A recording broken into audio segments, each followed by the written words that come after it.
Hello and welcome back to Vinyl Friday, where I go through my records in alphabetical order like a big nerd and talk about why I love them. At the end of last week's episode, I ran a poll so that you could help me decide which special albums to cover while we take a little breather between sides A and B of the Beatles' Revolver. And the poll results are as follows. In last place, sadly, Last Time Around by Buffalo Springfield. I was dismayed to see that because I do so love that album, but someone had to come in last, and Buffalo Springfield it was. Tied for second place, Heaven Tonight by Cheap Trick, and Harry Belafonte's Greatest Hits. It was a dark horse in the competition, and that surprised me. In third place, Fifth Dimension by The Byrds. And in first place, an album that has been ranked one of the greatest of all time by a multitude of publications, including Rolling Stone, Pitchfork, Time Magazine, Q Magazine, Consequence of Sound, the NME, and it was featured in the 1001 Albums You Must Listen to Before You Die.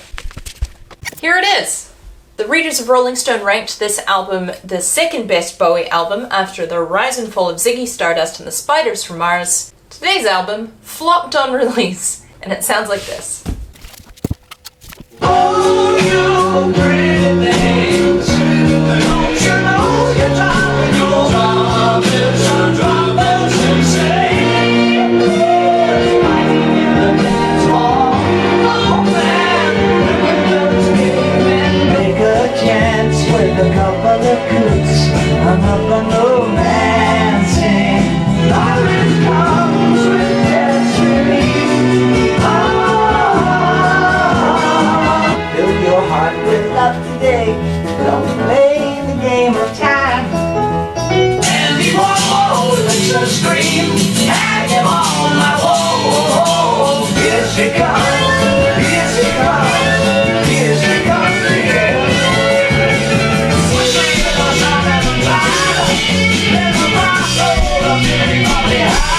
Kings of oblivion, we were so turned on. The song that I've chosen to dig into today, though, is one that I think is significant in that it's a little bit prophetic, and it serves as a sort of mission statement for David Bowie's career. Today's song, folks, sounds like this.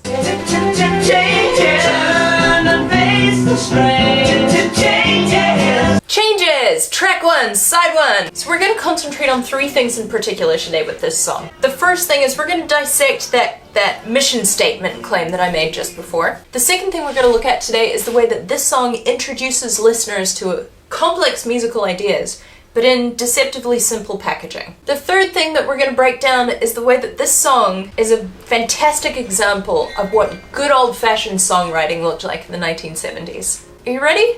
I'm ready. Let's do this. Okay, it's early 1971. Bowie has just finished touring the United States, but his career really hasn't been going that well so far. Space Oddity had done okay in 1969. 10, ground control to Major Tom. 7. But at this point, he had put out 3 albums, and none of them had really gone anywhere. He'd been, poked and prodded by these industry executives who were telling him, this is what you should look like, and this is what you should sound like, and nothing had really stuck. So he went home, full of ideas from his time in the United States, sat down at the piano and wrote approximately 40 songs. Those songs would eventually become Hunky Dory and the follow-up album Ziggy Stardust. And one of those approximately 40 songs was Changes. In it, he specifically addresses those issues of identity, authenticity, artificiality in the music industry. You can hear it especially in the first verse. Every time I thought I got it made, it seemed the taste was not so sweet. Still don't know what I'd been waiting for. This is a man whose career is just not working out for him. Dead end streets. Dead end streets. But then, So I turned myself to fix me. he's looking in the mirror, he's taking stock. Who am I? Qui suis-je? He's taking a moment to work out his artistic voice, his artistic identity, his sense of direction. How the others must see the faker. How the others may see the faker. When I hear that, I think he's referring to the way that his image had been so constructed and his sound had been so constructed, and it was inauthentic to him. Lo and behold, Turn and face the strange changes. turn and face the strange changes. This is the element of prophecy that I was referring to.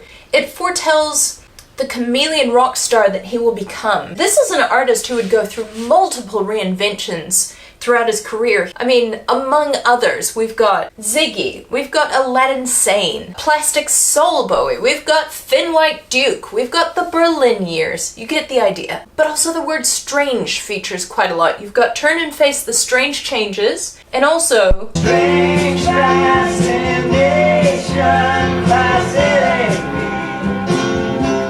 Strange fascinations fascinate me. This forecasts the career of an artist who thrives in strange, loves the bizarre, is attracted to the unconventional, who bucks tradition. He was strange. He did become strange. So when you take all of these lyrical elements into account, Bowie the artist is announcing himself to the world. Look out, you rock and rollers! Oh, look out, you rock and rollers.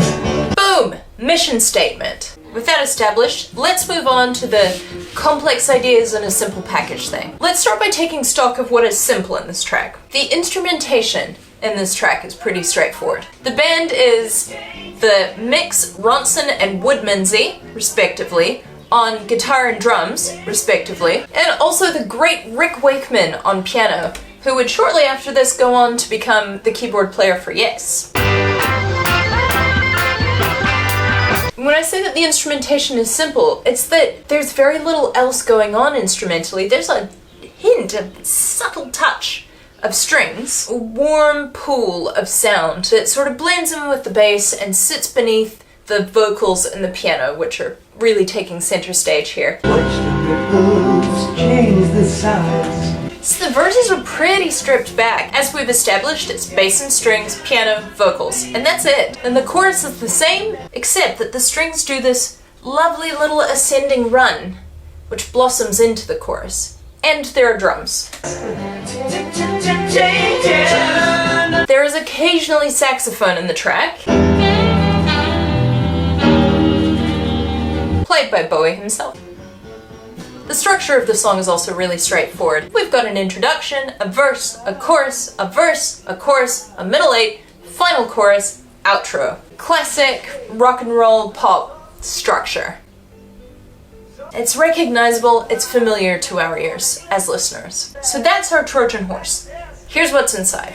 Chords! Now, listening to an individual sit and talk about chords isn't always the most entertaining thing in the world. So let us go now to our piano correspondent for a little chord time! Hello. From the moment you hit play on this song, you're bombarded with a frenzy of great chords.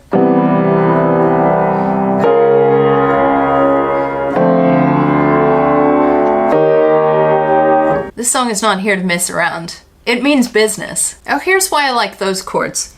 Upper extensions. I've spoken about upper extensions before, but to the uninitiated, basically you need 3 notes to form a chord. Let's say C major. C, E, G, C major chord. If you take a note away, it ceases to be C major. But if you add notes to it, it just becomes a slightly fancier C major. It takes on different qualities depending on the notes that you add. So, for instance, you could add B and it becomes this. Or you could add B flat and it becomes this. Or you could add D and it becomes this. So technically, the opening chords of the song are this.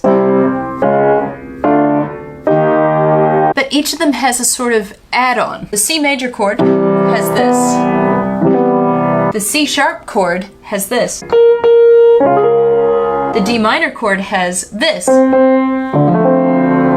And the E flat chord has this. And that adds so much color. It's why that introduction sounds so wild. The upper extension thing really carries through into the verse as well. They're very mature chords. Chords like these. So I turn myself to face.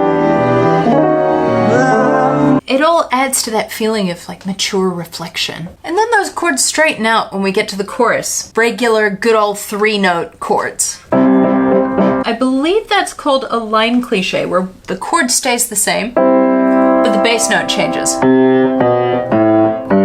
And it forms a line like this.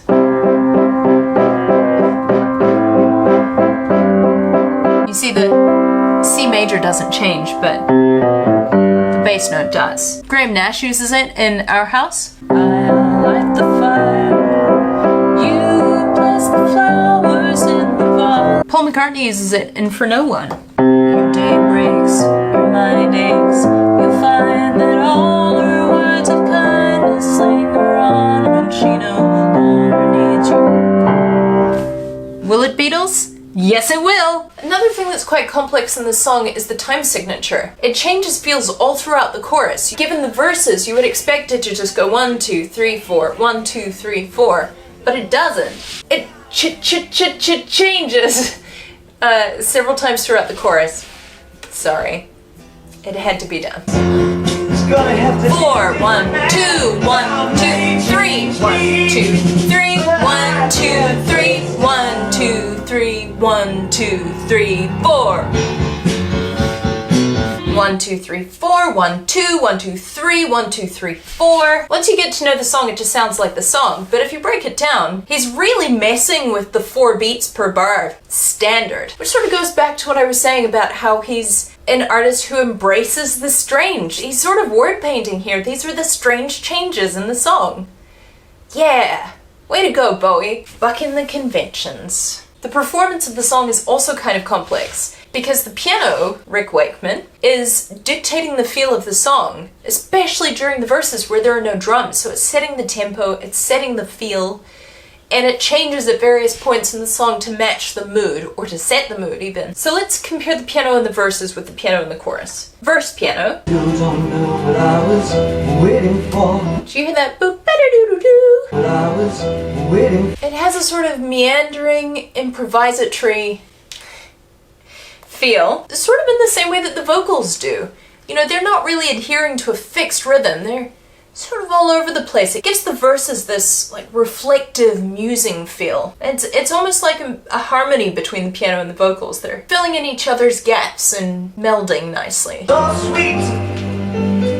So I turn. At the second half of the verse, the rhythm starts to consolidate, and I turn myself to face me. And the piano starts to rely a little bit more on chords as opposed to splitting those chords up and playing pretty counter melodies around it. But when we get to the chorus, the melody becomes very fixed in the rhythm. Change, turn, and face the strange. Every time he sings the chorus, that's the same. Whereas with the verses, basically every line is different rhythmically. And to match that, the piano is playing straight chords like this. Turn and face the strange. Bum bum bum bum bum bum bum bum. I also want to take a moment to note that Rick Wakeman is utilizing the entirety of the piano keyboard. The light pretty stuff is happening at the top of the keyboard. At the end of the chorus we've got this here. Then a lot of the chorus is happening in the center of the keyboard. A lot of rock pianists tend not to use the outer reaches of the keyboard and sort of focus around the center. To me, that's why artists like Elton John, who is also classically trained, like Rick Wakeman, are so special. That training really comes through in their style of play. It's not at all stodgy, it really fits into the rock and roll framework, but there's a little bit more depth, a little more skill in the playing, a better fluency with the entirety of the keyboard. Yeah. Well done, Rick. Good old-fashioned songcraft. Let's jump into that. In the previous section we talked about the structure and how familiar that structure is. And to recap, it is a perfectly conventional introduction, verse, Seeing the taste was not so sweet. chorus, Changes. verse, chorus repeats, middle eight, Transcendation, fascinating. before we finish on a final chorus, and an outro. As an aside, I think they actually speed up quite a lot over the course of the song. This is the first chorus compared against the second.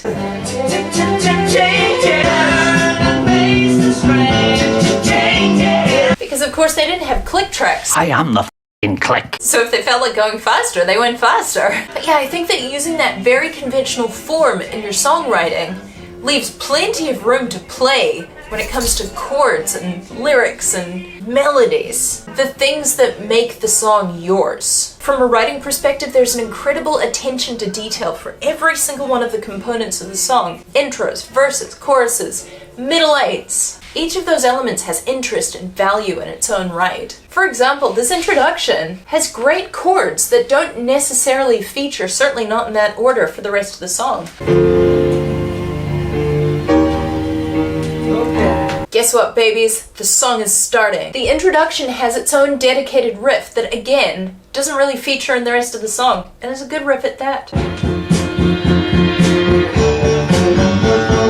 It actually reminds me a lot of Lady Madonna because it's got the saxophone and it's got the piano and it's got that ba-ba-ba-da sort of a rhythm. Very similar, right? The chorus is great writing, that ch-ch-ch-ch stutter, it's a real earworm. Hooks can be quite tricky for songwriters because sometimes they just come to you and you don't know why. If artists could write brilliant hooks every time, they would. It's not necessarily something that can be learned. I think that's why it's so magical when it works. The middle eight is well written. It fits within the context of the song, but it is also self-contained.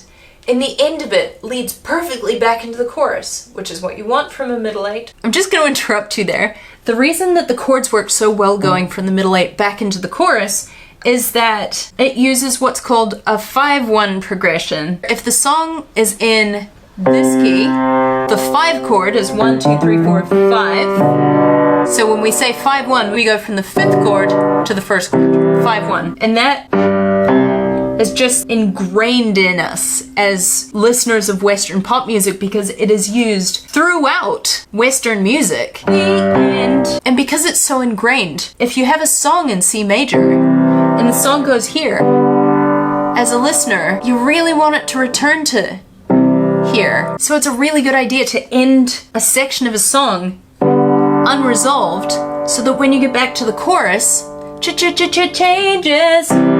It's all the more satisfying. Place I'm going through changes. The end. Back to you. As a point of contrast, pop songwriting convention doesn't look like that anymore. In modern pop songs, the introduction, if there is one, is usually an iteration of the chords within the song. Normally it's only a handful of chords, maybe 4, so you may get the same 4 chords looping throughout the entire song regardless of whether it is the verse or the chorus. Often the song will open on the chorus because it's more attention grabbing, which is an important consideration if you're trying to get people to listen to your music on a streaming service, because listeners have literally everything that has ever been recorded throughout human history, virtually, at their fingertips. If they're not hooked by it immediately, they can just switch to the next one. So for a lot of modern pop songs, the goods are front and center from jump. If there is something where a middle eight would previously have been, it might be repeating the chorus, but in a much more hushed way. And then we do it again, another chorus, top volume. Before I started recording this episode, I had a quick squiz at Spotify's sort of top charting hits at the moment. The second one I came across is a really good example of all of these things. The song is Espresso by Sabrina Carpenter. So as you go through it, as I mentioned earlier, the introduction is the chords that will loop throughout the song, except with all of the bass rolled off. We're opening on the chorus.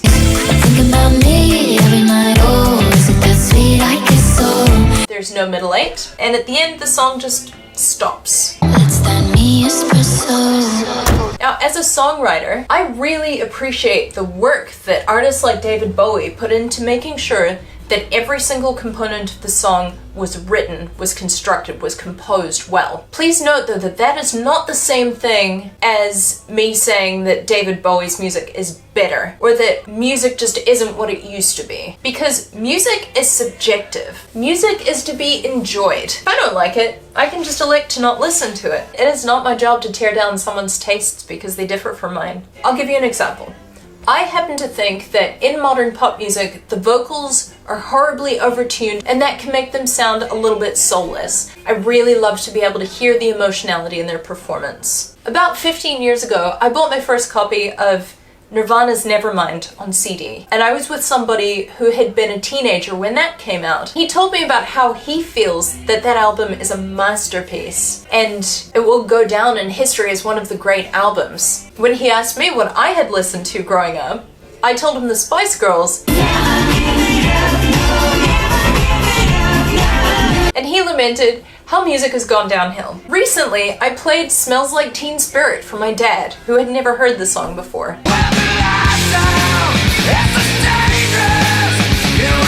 And he hated it. He thought it was just noise. Last night, I asked my dad what his father had thought of his music, and this is what he said. My father would listen to things like Mario Lanza, and he thought modern music was a crock of horse manure.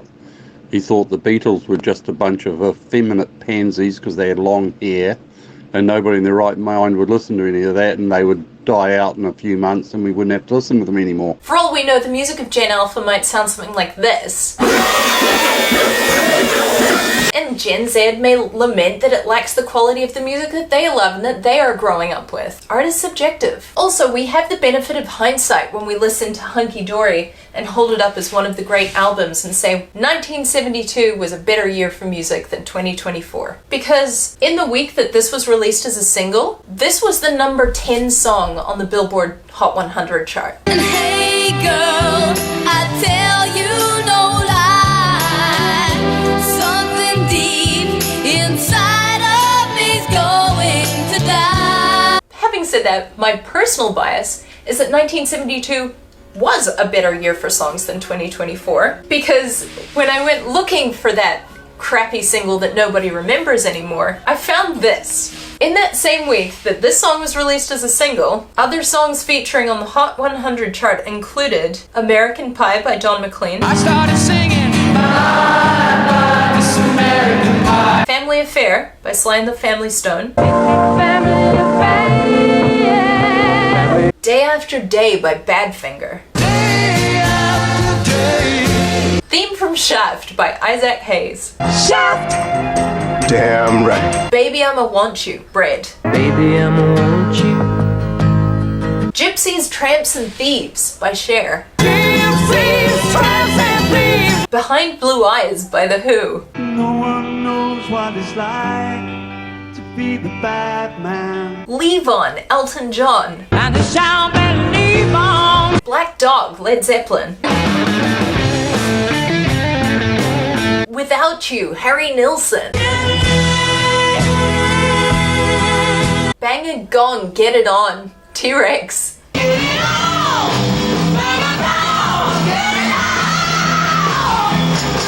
but again, that's just the music that I happened to listen to when I was growing up, so I think it's best. Okay, one more thing that I would like to point out before we say goodbye for this week. David Bowie's vocal in this is astounding. Through the verses we get to hear his sort of lower register. Dead end streets and that's out of my range. Then the top note of the song is here. And he manages to produce a sound that is simultaneously wild and unrestrained, but also in perfect control of the melody. Like, he is singing with abandon on that top note. Yeah, I like this song. It's alright. So my question to you this week is, did the readers of Rolling Stone get it right? Is it only Bowie's second best album? Is it even Bowie's second best album? What do you reckon is this man's greatest opus? That's it from me. If you enjoyed this episode, or you would like to support any of the weird things that I do, I will leave a link in the description for my Buy Me a Coffee page, where you are welcome to make a donation, but no pressure. Thank you to everybody who has made donations, or signed up as members even. I appreciate you so very much. Thanks for hanging out with me. I'll see you here next week. Have a great weekend! Time may change me. It's got a loose improvising... improvisatory. Is that a word? If it is, I don't know how to pronounce it. Improvisatory. 1, 2, 1. I cannot count! The things... What did I just say?